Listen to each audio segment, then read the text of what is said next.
1775, the American Revolutionary War began as the American colonies sought to detach from England and its oppressive monarchy. Though many reasons are cited for the revolution, one in particular sticks out as the prime cause: that King George III of England outlawed the interest-free, independent currency the colonies were producing and using for themselves, in turn forcing them to borrow money from the Central Bank of England at interest, immediately putting the colonies into debt.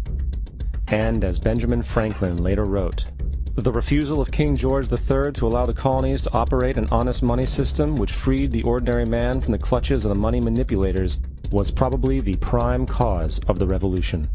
In 1783, America won its independence from England. However, its battle against the central bank concept and the corrupt, greed-filled men associated with it had just begun. So what is a central bank? A central bank is an institution that produces the currency of an entire nation. Based on historical precedent, two specific powers are inherent in central banking practice: the control of interest rates and the control of the money supply, or inflation. The central bank does not simply supply a government's economy with money, it loans it to them at interest.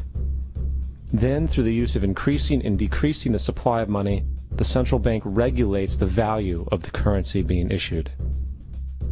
It is critical to understand that the entire structure of this system can only produce one thing in the long run: debt. It doesn't take a lot of ingenuity to figure this scam out. For every single dollar produced by the central bank is loaned at interest. That means every single dollar produced is actually the dollar plus a certain percent of debt based on that dollar. And since the central bank has the monopoly over the production of the currency for the entire country, and they loan each dollar out with immediate debt attached to it, where does the money to pay for the debt come from? It can only come from the central bank again, which means the central bank has to perpetually increase its money supply to temporarily cover the outstanding debt created, which in turn, since that new money is loaned out at interest as well, creates even more debt. The end result of this system without fail is slavery, for it is impossible for the government and thus the public to ever come out of the self-generating debt. The founding fathers of this country were well aware of this.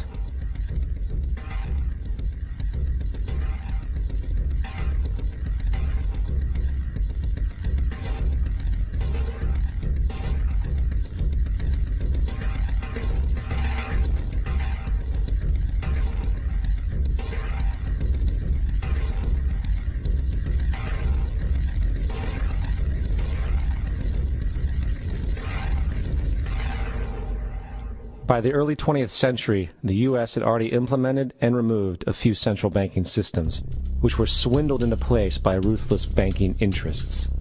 At this time, the dominant families in the banking and business world were the Rockefellers, the Morgans, the Warburgs, the Rothschilds. And in the early 1900s, they sought to push once again legislation to create another central bank. However, they knew the government and public were very weary of such an institution, so they needed to create an incident to affect public opinion. So, J.P. Morgan, publicly considered a financial luminary at the time, exploited his mass influence by publishing rumors that a prominent bank in New York was insolvent or bankrupt. Morgan knew this would cause mass hysteria, which would affect other banks as well. And it did. The public, in fear of losing their deposits, immediately began mass withdrawals. Consequently, the banks were forced to call in their loans, causing the recipients to sell their property, and thus a spiral of bankruptcies, repossessions, and turmoil emerged. Putting the pieces together a few years later, Frederick Allen of Life magazine wrote, "The Morgan interests took advantage to precipitate the panic, guiding it shrewdly as it progressed." Unaware of the fraud, the Panic of 1907 led to a congressional investigation headed by Senator Nelson Aldrich, who had intimate ties to the banking cartels and later became part of the Rockefeller family through marriage. The commission, led by Aldrich, recommended a central bank should be implemented so a panic like 1907 could never happen again. This was the spark the international bankers needed to initiate their plan. In 1910, a secret meeting was held at a J.P. Morgan estate on Jekyll Island off the coast of Georgia. It was there that the central banking bill called the Federal Reserve Act was written. This legislation was written by bankers, not lawmakers.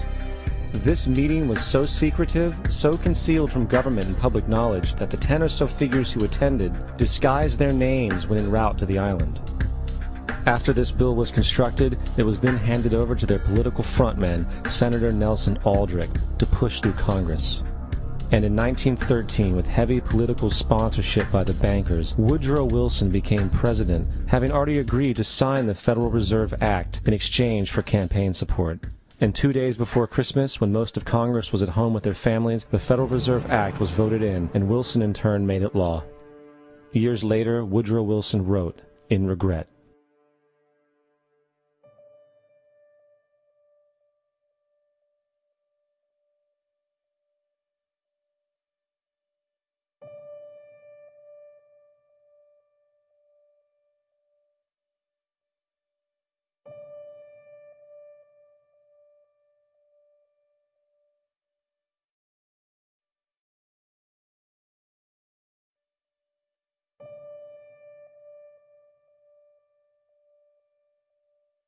Congressman Lewis McFadden also expressed the truth after the passage of the bill.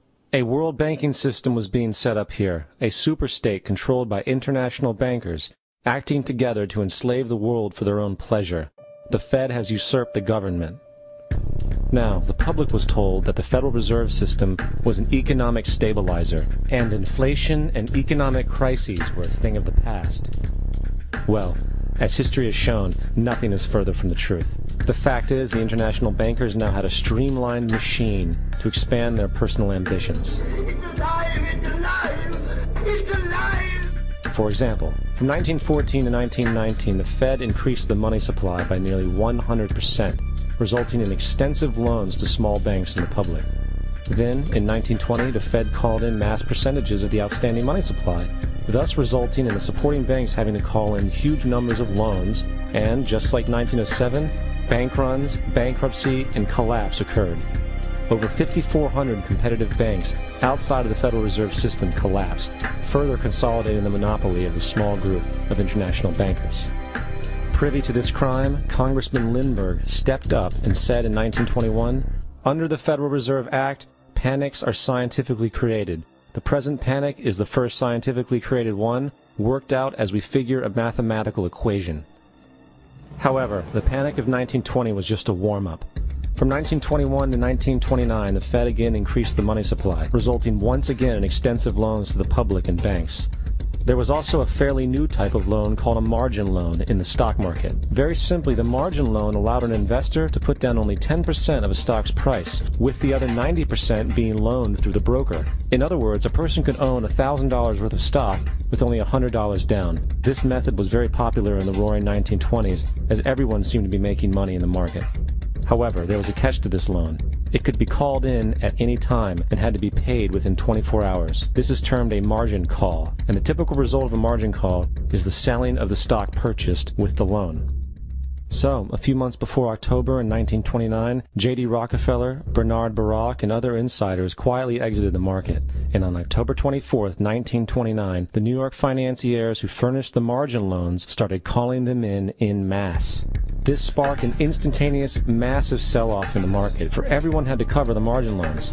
It then triggered mass bank runs for the same reason, in turn collapsing over 16,000 banks, enabling the conspiring international bankers to not only buy up rival banks at a discount, but to also buy up whole corporations at pennies on the dollar. It was the greatest robbery in American history. But that didn't stop there. Rather than expanding the money supply in order to recover from this economic collapse, the Fed actually contracted it, fueling one of the largest depressions in history. Once again outraged, Congressman Lewis McFadden, a longtime opponent of the banking cartels, began bringing impeachment proceedings against the Federal Reserve Board, saying of the crash and depression, "It was a carefully contrived occurrence. International bankers sought to bring about a condition of despair so that they might emerge the rulers of us all." Not surprisingly, and after 2 previous assassination attempts, McFadden was poisoned at a banquet before he could push for the impeachment. Now, having reduced the society to squalor, the Federal Reserve bankers decided that the gold standard should be removed. In order to do this, they needed to acquire the remaining gold in the system. So, under the pretense of helping to end the Depression, came the 1933 gold seizure. Under the threat of imprisonment for 10 years, everyone in America was required to turn in all gold bullion to the Treasury, essentially robbing the public of what little wealth they had left. And at the end of 1933, the gold standard was abolished. If you look at a dollar bill from before 1933, it says it is redeemable in gold. You look at a dollar bill today, it says it is legal tender, which means it is backed by absolutely nothing. It is worthless paper. The only thing that gives our money value is how much of it is in circulation. Therefore, the power to regulate the money supply is also the power to regulate its value, which is also the power to bring entire economies and societies to its knees.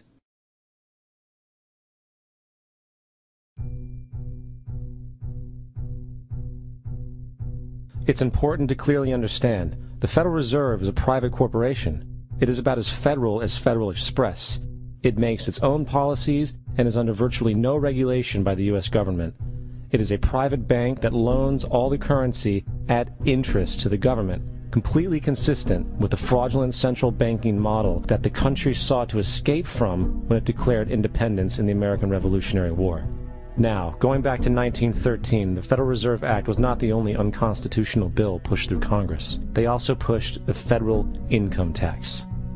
It's worthwhile to point out that the American public's ignorance towards the federal income tax is a testament to how dumbed down and oblivious the American population really is.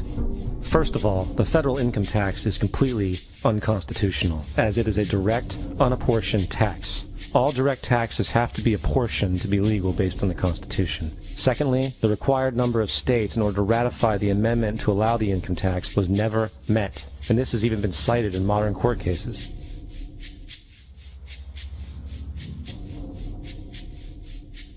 Third, at the present day, roughly 35% of the average worker's income is taken from them via this tax. That means you work 4 months out of the year to fulfill this tax obligation. And guess where that money goes? It goes to pay the interest on the currency being produced by the fraudulent Federal Reserve Bank, a system that does not have to exist at all. The money you make working 4 months out of the year goes almost literally into the pockets of the international bankers who own the private Federal Reserve Bank. And fourth, even with the fraudulent government claim as to the legality of the income tax, there is literally no statute, no law in existence that requires you to pay this tax, period. I really expected that, of course, there's a law that you can point to in the law book, the code, that requires you to file a tax return. Of course there is. I was at that point where I couldn't find the statute that clearly made a person liable. At least not me and most people I know, and I had no choice in my mind except to resign. Based on the research that I did throughout the year 2000 and that I'm still doing, I have not found that law. I've asked Congress, we've asked a lot of people in the IRS commissioners, helpers. They can't answer, because if they answer, the American people are going to know that this whole thing is a fraud. I haven't filed an federal income tax return since I left. I have not filed a tax return since 1999. The income tax is nothing less than the enslavement of the entire country. Now, the control of the economy and the perpetual robbery of wealth is only one side of the Rubik's Cube the bankers hold in their hands. The next tool for profit and control is war. Since the inception of the Federal Reserve in 1913, a number of large and small wars have commenced. The three most pronounced were World War I, World War II, and Vietnam. World War I. In 1914, European wars broke out centered around England and Germany. The American public wanted nothing to do with the war. In turn, President Woodrow Wilson publicly declared neutrality. However, under the surface, the U.S. administration was looking for any excuse it could find to enter it. In a noted observation by Secretary of State William Jennings, the large banking interests were deeply interested in the World War because of the wide opportunities for large profits. It's important to understand that the most lucrative thing that can happen for the international bankers is war, for it forces the country to borrow even more money from the Federal Reserve Bank at interest. Woodrow Wilson's top advisor and mentor was Colonel Edward House, a man with intimate connections with the international bankers who wanted in the war. In a documented conversation between Colonel House, Wilson's advisor, and Sir Edward Grey, the Foreign Secretary of England, regarding how to get America into the war, Grey inquired, What will Americans do if Germans sink an ocean liner with American passengers on board? House responded, I believe that a flame of indignation would sweep the United States, and that by itself would be sufficient to carry us into war. So, on May 7, 1915, on essentially the suggestion of Sir Edward Grey, a ship called the Lusitania was deliberately sent into German-controlled waters, where German military vessels were known to be. And, as expected, German U-boats torpedoed the ship, exploding stored ammunition, killing 1,200 people. To further understand the deliberate nature of this setup, the German embassy actually put advertisements in the New York Times telling people that if they boarded the Lusitania, they did so at their own risk, as such a ship sailing from America to England through the war zone would be liable to destruction. In turn, and as anticipated, the sinking of the Lusitania caused a wave of anger among the American population, and America entered the war a short time after. The First World War caused 323,000 American deaths. J.D. Rockefeller made $200 million off of it. That's about $1.9 trillion by today's standards. Not to mention the war cost about $30 billion for America, most of which was borrowed from the Federal Reserve Bank at interest, furthering the profits of the international bankers. World War II. On December 7, 1941, Japan attacked the American fleet at Pearl Harbor, triggering our entry into that war. President Franklin D. Roosevelt declared the attack was a day that will live in infamy. A day of infamy indeed, but not because of the alleged surprise attack on Pearl Harbor. After 60 years of surfacing information, it is clear that not only was the attack on Pearl Harbor known weeks in advance, it was outright wanted and provoked. Roosevelt, whose family had been New York bankers since the 18th century, whose uncle Frederick was on the original Federal Reserve Board, was very sympathetic to the interests of the international bankers, and the interest was to enter the war, as we've seen, nothing is more profitable for international bankers than war. In a journal entry by Roosevelt's Secretary of War Henry Stimson, dated November 25, 1941, he documented a conversation he had with Roosevelt. The question was, how should we maneuver them into firing the first shot? It was desirable to make sure the Japanese be the ones to do this, so that there should remain no doubt as to who were the aggressors.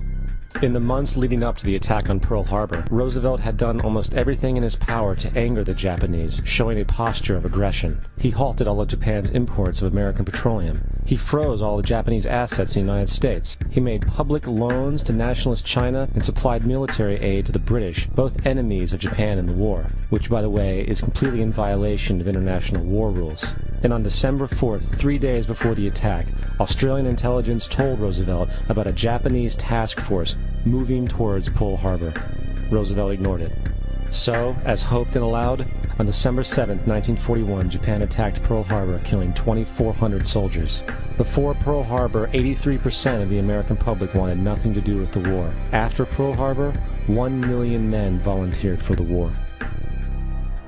It is important to note, Nazi Germany's war effort was largely supported by two organizations, one of which was called IG Farben. IG Farben produced 84% of Germany's explosives, and even the Zyklon B used in the concentration camps to kill millions. One of the unspoken partners of IG Farben was J.D. Rockefeller's Standard Oil Company in America. In fact, the German Air Force could not operate without a special additive patented by Rockefeller's Standard Oil. The drastic bombing of London by Nazi Germany, for example, was made possible by a $20 million sale of fuel to IG Farben by the Rockefeller Standard Oil Company. This is just one small point on the topic of how American business funded both sides of World War II. One other treasonous organization worth mentioning is the Union Banking Corporation of New York City. Not only did it finance numerous aspects of Hitler's rise to power, along with actual materials during the war, it was also a Nazi money laundering bank, which was eventually exposed for having millions of dollars of Nazi money in its vaults. The Union Banking Corporation of New York was eventually seized for violations of the Trading with the Enemy Act. Guess who the director and vice president of the Union Bank was? Prescott Bush, our current president's grandfather, and of course our former president's father. Keep that in mind when considering the moral and political dispositions of the Bush family. Vietnam.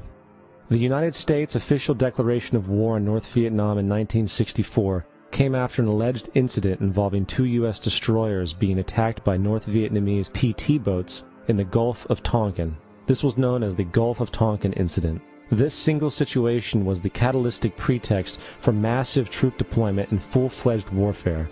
One problem, however: the attack on the U.S. destroyers by Vietnamese PT boats never happened. It was a completely staged event to have an excuse to enter the war. Former Secretary of Defense Robert McNamara stated years later that the Gulf of Tonkin incident was a mistake, while many other insiders and officers have come forward, relaying that it was a contrived farce, a complete lie. Once in the war, it was business as usual. In October 1966, President Lyndon Johnson lifted trading restrictions on the Soviet bloc, knowing full well that the Soviets were providing upwards of 80% of North Vietnam's war supplies.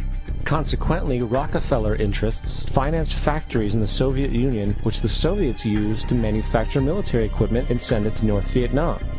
However, the funding of both sides of this conflict was only one side of the coin. In 1985, Vietnam's rules of engagement were declassified. This detailed what American troops were and were not allowed to do in the war. It included absurdities like North Vietnamese anti-aircraft missile systems could not be bombed until they were known to be fully operational. No enemy could be pursued once they crossed the border of Laos or Cambodia. And most revealing of all, the most critical strategic targets were not allowed to be attacked unless initiated by high military officials. Apart from these imposed ludicrous limitations, North Vietnam was informed of these restrictions and therefore could base entire strategies around the limitations of the American forces. This is why the war went on so long. And the bottom line is this: the Vietnam War was never meant to be won, just sustained. This war for profit resulted in 58,000 American deaths and 3 million dead Vietnamese. So, where are we now? September 11th was the jumpstart for what is now an accelerated agenda by the ruthless elite. It was a staged war pretext no different than the sinking of the Lusitania, the provoking of Pearl Harbor, and the Gulf of Tonkin lie. In fact, if 9/11 wasn't a planned war pretext, it would be an exception to the rule. It has been used to launch two unprovoked illegal wars, one against Iraq and one against Afghanistan. However, 9/11 was a pretext for another war as well, the war against you. The Patriot Act, Homeland Security, the Military Tribunals Act, and other legislations are all completely and entirely designed to destroy your civil liberties and limit your ability to fight back against what is coming. Currently in the United States, unannounced to most brainwashed Americans, your home can be searched without a warrant, without you being home. You can in turn be arrested with no charges revealed to you, detained indefinitely with no access to a lawyer, and legally tortured, all under the suspicion that you might be a terrorist. If you need a painted picture of what is happening in this country, let's recognize how history repeats itself. In February 1933, Hitler staged a false flag attack, burning down his own German parliament building, the Reichstag, and blamed it on communist terrorists. In the next few weeks, he passed the Enabling Act, which completely eradicated the German Constitution, destroying people's liberties. He then led a series of preemptive wars, all justified to the German people as necessary to maintaining homeland security.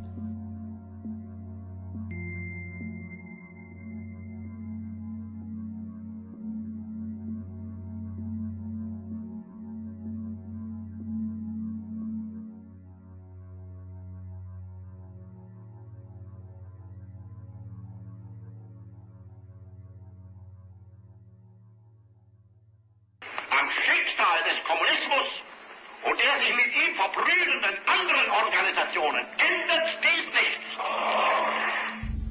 Our enemy is a radical network of terrorists and every government that supports them.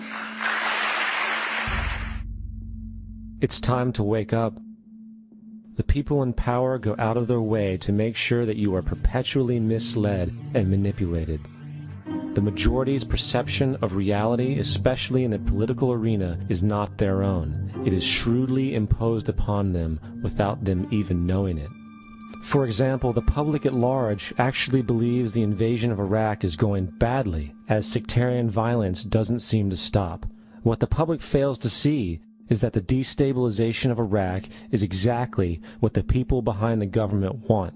This war is to be sustained so the region can be divided up, domination of the oil maintained, continual profits reaped for the defense contractors, and most importantly, permanent military bases established to be used as a launching pad against other oil-bearing, non-conforming countries such as Iran and Syria. For further implication that the civil war and destabilization is purely intentional, in 2005, 2 elite British SAS officers were arrested by Iraqi police after being caught driving around in their car shooting at civilians while dressed up as Arabs. After being arrested and taken to a jail in Basra, the British Army immediately requested the release of these men. When the Basra government refused, British tanks came in and physically broke out the men from the Basra prison. If you wish to destroy an area, how do you do it? Well, there are 2 ways. You can go in there and bomb it and so forth, but that is not very efficient. What you do is you try to get the people in that area to kill each other and to destroy their own territory, their own farms. And that's what's been done in that area. The way in which you destroy an opponent is get him to destroy himself by dividing his ranks against one another. Then you feed both sides. You have agents feeding both sides, inflaming both sides, and they kill each other off. And it's time that some of us woke up to this reality, to understand that people who try to maintain empires and create empires do it by manipulating the people they're trying to conquer. You might want to ask yourself why the entire culture is utterly saturated with mass media entertainment from all sides, while the educational system in America continues its stupefying downward slide since the U.S. government decided to take over and subsidize the public school system. What your government pays for, it gets. When we understand that, then we look at government-financed institutions of education and see the kind of students and the kind of education that's being turned out by these government-financed schools. Logic will tell you that if what is being turned out in those schools was not in accord with what the state and the federal government wanted, then it would change it. The bottom line is that the government is getting what they have ordered. They do not want your children to be educated. They do not want you to think too much. That is why our country and our world has become so proliferated with entertainments, mass media, television shows, amusement parks, drugs, alcohol, and every kind of entertainment to keep the human mind entertained, so that you don't get in the way of important people by doing too much thinking. You had better wake up and understand that there are people who are guiding your life and you don't even know it. We're in a lot of trouble because you people and 62 million other Americans are listening to me right now, because less than 3% of you people read books, because less than 15% of you read newspapers, because the only truth you know is what you get over this tube. Right now, there is an entire generation that never knew anything that didn't come out of this tube. This tube is the gospel, the ultimate revelation. This tube can make or break presidents, popes, prime ministers. This tube is the most awesome goddamn force in the whole godless world. And woe is us if it ever falls into the hands of the wrong people. And when the largest company in the world controls the most awesome goddamn propaganda force in the whole godless world, who knows what shit will be peddled for truth on this network. So you listen to me. Listen to me. Television is not the truth. Television is a goddamn amusement park. Television is a circus, a carnival, a traveling troupe of acrobats, storytellers, dancers, singers, jugglers, sideshow freaks, lion tamers, and football players. We're in the boredom-killing business. But you people sit there day after day, night after night, all ages, colors, creeds. We're all you know. You're beginning to believe the illusions we're spinning here. You're beginning to think that the tube is reality and that your own lives are unreal. You do whatever the tube tells you. You dress like the tube. You eat like the tube. You raise your children like the tube. You even think like the tube. This is mass madness, you maniacs. In God's name, you people are the real thing. We are the illusion. The last thing the men behind the curtain want is a conscious, informed public capable of critical thinking, which is why a continually fraudulent zeitgeist is output via religion, the mass media, and the educational system. They seek to keep you in a distracted, naive bubble, and they are doing a damn good job of it. In 2005, an arrangement between Canada, Mexico, and the United States was made. This arrangement, unannounced to the public, unregulated by Congress, merges the United States, Mexico, and Canada into one entity, erasing all borders. It's called the North American Union, and you might want to ask yourself why you've never heard of this. In fact, there is only one mainstream reporter who has actually heard of and has had the courage to cover this issue. The Bush administration's open borders policy and its decision to ignore the enforcement of this country's immigration laws is part of a broader agenda. President Bush signed a formal agreement that will end the United States as we know it, and he took the step without approval from either the U.S. Congress or the people of the United States. It's a deal that few have even heard of. It's being done again by very few people at the very top on behalf of the investment class, but the working class of people, political officials across our country, from communities, from cities and so forth, they don't know anything about this. This isn't some trade agreement. It is a total removal of sovereignty from these countries, which will also result in a completely new currency called the Amero. Fall. Apart from that, I think one thing people who are dollar-based need to focus on is the Amero. That's the one thing that nobody's talking about, but I think it's going to have a big impact on everybody's life in Canada, the U.S., and Mexico. The Amero is the proposed new currency for the North American community, which is being developed right now between Canada, the U.S., and Mexico to make a borderless community, much like the EU, and the dollar, Canadian dollar, U.S. dollar, and the Mexican peso replaced by the Amero. By default of this agreement, the American Constitution will eventually be obsolete. You would think that a situation like this would be on the cover of every major newspaper. That is until you realize that the people who are behind this movement are the same people behind the mainstream media, and you are not told what you're not supposed to know. The North American Union is the same concept as the European Union, the African Union, and the soon-to-be Asian Union, and the same people are behind all of them. And, when the time is right, the North American Union, the European Union, the African Union, and the Asian Union will be merged together, forming the final stages of a plan these men have been working on for over 60 years. A one-world government.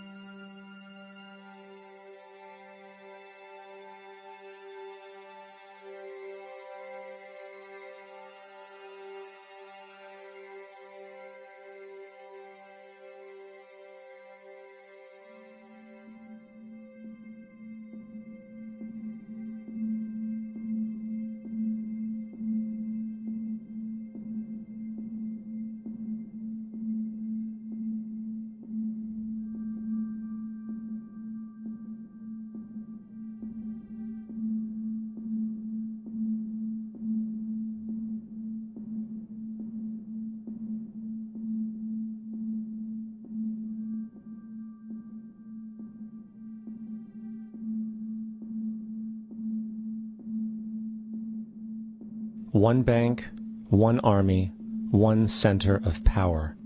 And if we have learned anything from history, it is that power corrupts, and absolute power corrupts absolutely. This is Aaron Russo, a filmmaker and former politician.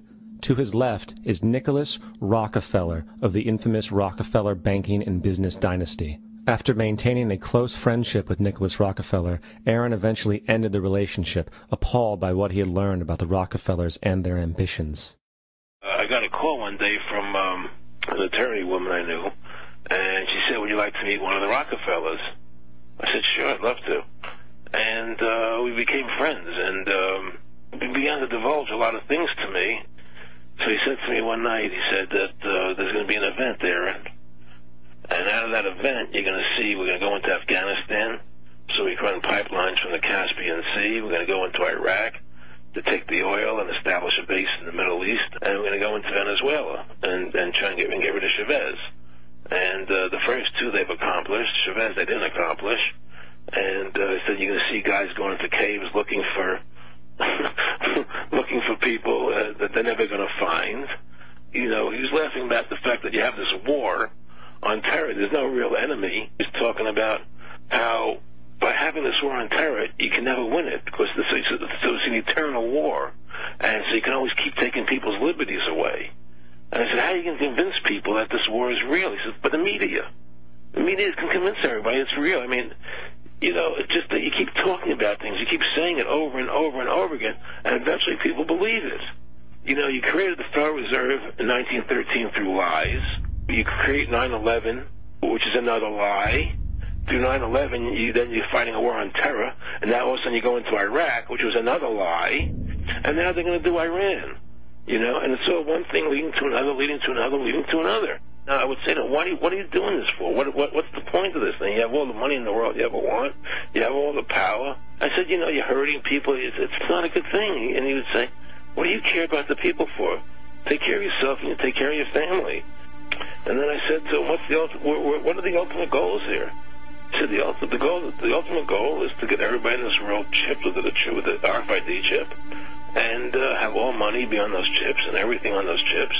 And if anybody wants to protest what we do or violate what we want, we just turn off their chip. That's right, microchipped.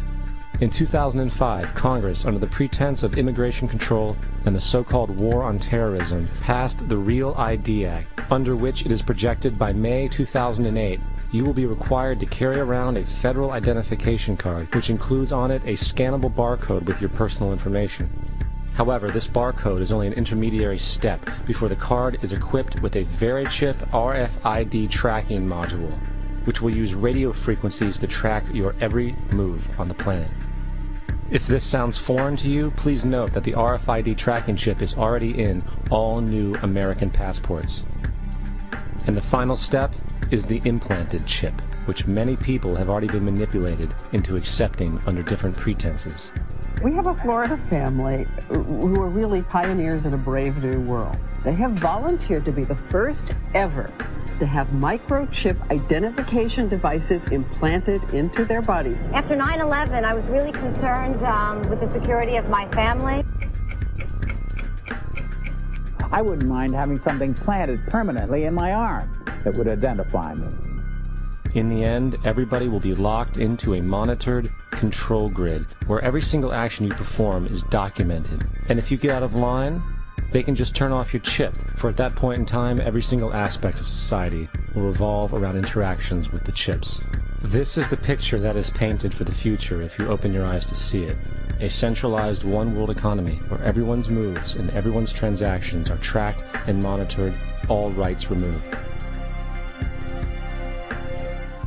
The most incredible aspect of all. These totalitarian elements will not be forced upon the people. The people will demand them. For the social manipulation of society through the generation of fear and division has completely detached humans from their sense of power and reality. A process which has been going on for centuries, if not millennia. Religion, patriotism, race, wealth, class, and every other form of arbitrary, separatist identification and thus conceit has served to create a controlled population, utterly malleable in the hands of the few. Divide and conquer is the motto, and as long as people continue to see themselves as separate from everything else, they lend themselves to being completely enslaved. The men behind the curtain know this, and they also know that if people ever realize the truth of their relationship to nature and the truth of their personal power, the entire manufactured zeitgeist they prey upon will collapse like a house of cards.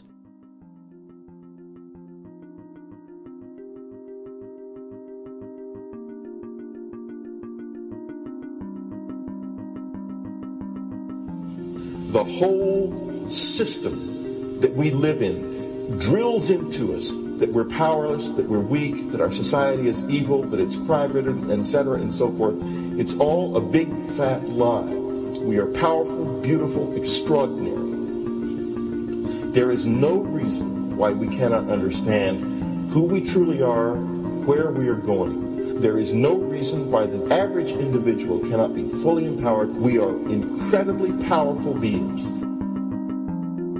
You know, I think I spent 30 years of my life, in the first 30, trying to become something. I wanted to become good at things. I wanted to become good at tennis. I wanted to become good at school and grades and everything I kind of viewed in that perspective. I'm not okay the way I am, but if I got good at things, I realized that I had the game wrong. That the game was to find out what I already was. Find out what I already was.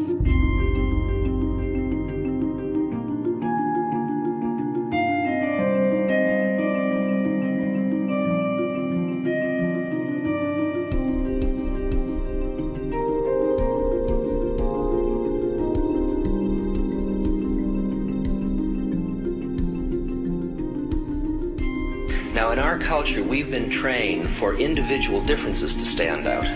So you look at each person, immediately it is brighter, dumber, older, younger, richer, poorer, and we make all these dimensional distinctions, put them in categories and treat them that way. And we get so that we only see others as separate from ourselves in the ways in which they're separate. And one of the dramatic characteristics of experience is being with another person and suddenly seeing the ways in which they are like you, not different from you, and experiencing the fact that which is essence in you and which is essence in me is indeed one. The understanding that there is no other. It is all one. And I wasn't born Richard Albert, I was just born as a human being, and then I learned this whole business of who I am and whether I'm good or bad or achieving or not. All that's learned along the way.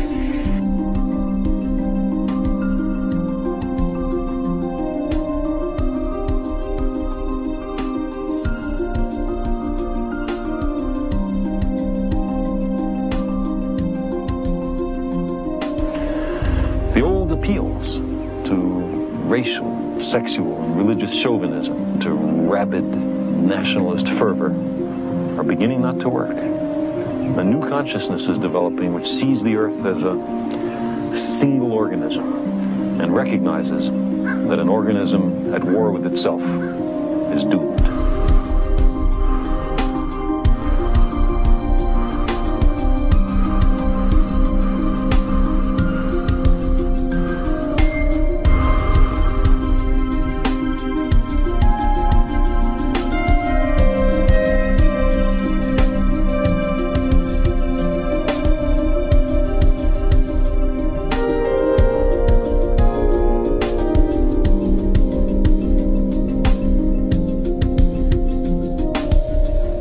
Bill Hicks used to finish his shows with this.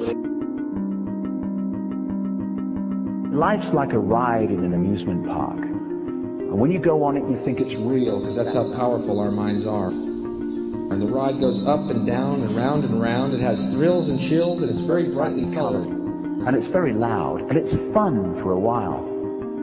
Some have been on the ride for a long time, and they begin to question, is this real, or is this just a ride? And other people have remembered, and they come back to us, and they say, hey, don't worry. Don't be afraid ever, because this is just a ride. And we kill those people. Shut him up. I've got a lot invested in this ride. Shut him up. Look at my furrows of worry. Look at my big bank account. My family. This has to be real. It's just a ride. But we'll kill those good guys who try and tell us that. You ever notice that? And let the demons run amok? But it doesn't matter, because it's just a ride, and we can change it anytime we want.